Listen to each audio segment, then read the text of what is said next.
রাজধানীর বারিধারায় ফিলিস্তিন দূতাবাসের সামনে এক পুলিশ কনস্টেবলের গুলিতে আরেক পুলিশ সদস্য নিহত হয়েছে। অভিযুক্ত পুলিশ কনস্টেবল কাউসার আহমেদকে আটক করা হয়েছে। পুলিশের মহাপরিদর্শক আব্দুল্লাহ আল মামুন বলেন, এলোপাথারি গুলিতে একজন নিহত ও আরও একজন আহত হয়েছেন। হত্যার মোটিভ সম্পর্কে এখনও তেমন কিছু পাওয়া যায়নি বলে জানান আইজিপি। নিয়ামুল আজিজ সাদেকের রিপোর্ট। শনিবার রাত 11:45 পুলিশের কনস্টেবল মনিরুল ইসলামকে 3 রাউন্ড গুলি করে তারই সহকর্মী পুলিশের আরেক কনস্টেবল কাউসার আহমেদ। তার সঙ্গে জাপানি দূতাবাসের আরও একজন গাড়ি চালক গুলিবিদ্ধ হন।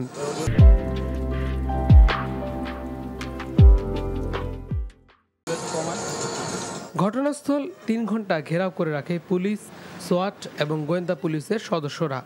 ডিবি প্রধান হারুনুর রশিদ সহ পুলিশের ঊর্ধ্বতন কর্মকর্তারা এলাকার পরিদর্শন করে লাশ গাড়িতে উঠিয়ে নেন। কাউসার আলীর গুলি করা এলোপাথারি গুলিতে কনস্টেবল মনিরুল ইসলাম ঘটনাস্থলে মারা যায়। এছাড়াও জাপান এমবেসির ড্রাইভার সাজ্জাদ হোসেন তার এই গুলিতে গুলিবিদ্ধ হয়ে ইউনাইটেড হসপিটালে চিকিৎসাধীন আছে। আক্রমণকারী কনস্টেবলকে আমরা নিরস্ত্র করেছি, থানায় নিয়ে যাওয়া হয়েছে, আমরা তাকে জিজ্ঞাসাবাদ করছি। মনিরুল ইসলামের মৃতদেহ ময়নাতদন্তের জন্য সোহরাওয়ার্দী হসপিটালে প্রেরণ করা হয়েছে। পুলিশ সদস্য মনিরুল ইসলামকে গুলি করা কাউসার আহমেদকে আটক করেছে পুলিশ। গুলি করেও কাউসার এলাকা ত্যাগ করেনি বলে জানা গেছে। কাউসারকে জিজ্ঞাসাবাদ করে আসল ঘটনা জানানো হবে বলে জানিয়েছেন পুলিশের মহাপরিদর্শক।